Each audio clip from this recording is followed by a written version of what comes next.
उसके बाद मूव करते हैं टाइफून बावी की जानिब। Recently in the news is moving towards China, Philippines और ताइवान, यहाँ पे तबाही मचा चुका है। अब ये जा रहा है आगे चाइना, और ये एक सुपर टाइफून है। ठीक है, सुपर टाइफून उसको हम बोलते हैं, या सुपर साइक्लोन, और साइक्लोन को बोलते हैं। ये एक ही नाम है, मैं आपको बताता हूँ किसके किस इलाके में इसको क्या बोलते हैं। पहले ये समझ लें सुपर टाइफून या सुपर साइक्लोन होता क्या है।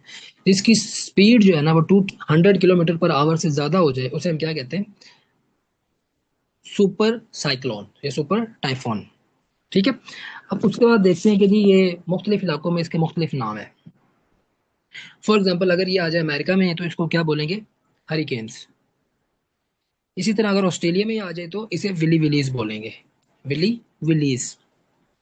और लाइक वाइज इंडियन ओशन में आ जाए तो इसको हम साइक्लोन का नाम देते हैं। और अगर ये चाइना और फिलीपींस वाली साइड पे आ जाए, वेस्टर्न पैसिफिक ओशन में, ठीक है, पैसिफिक ओशन में, तो इसको हम क्या नाम देंगे, टाइफॉन का।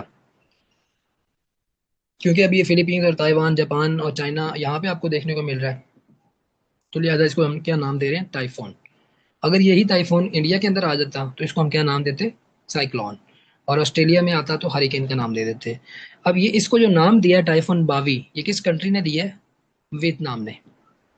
ये नाम आपने याद रखना है, वियतनाम ने इसको टाइफोन बावी का नाम दिया है। और बावी का नाम उसने क्यों दिया है, क्योंकि बावी एक माउंटेन है वियतनाम के अंदर, तो उस माउंटेन के नाम से इसको नाम क्या दिया गया, बावी।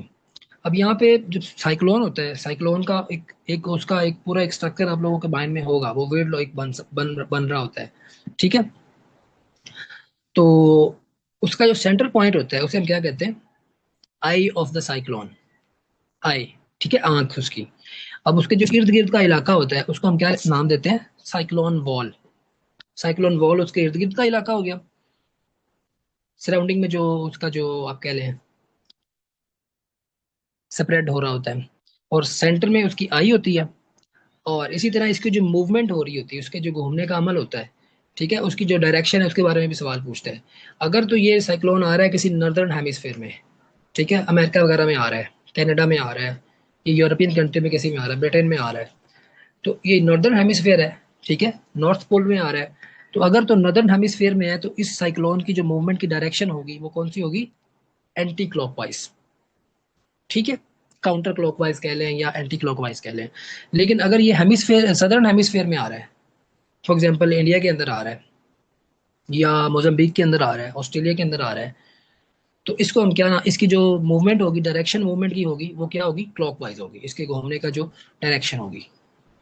ठीक है जी। तो ये ओवरऑल आज का एक लेक्चर था जी। यहाँ तक कोई सवाल या कोई वैल्यू एडिशन कोई करना चाहे तो आप लोग कर सकते हैं जी।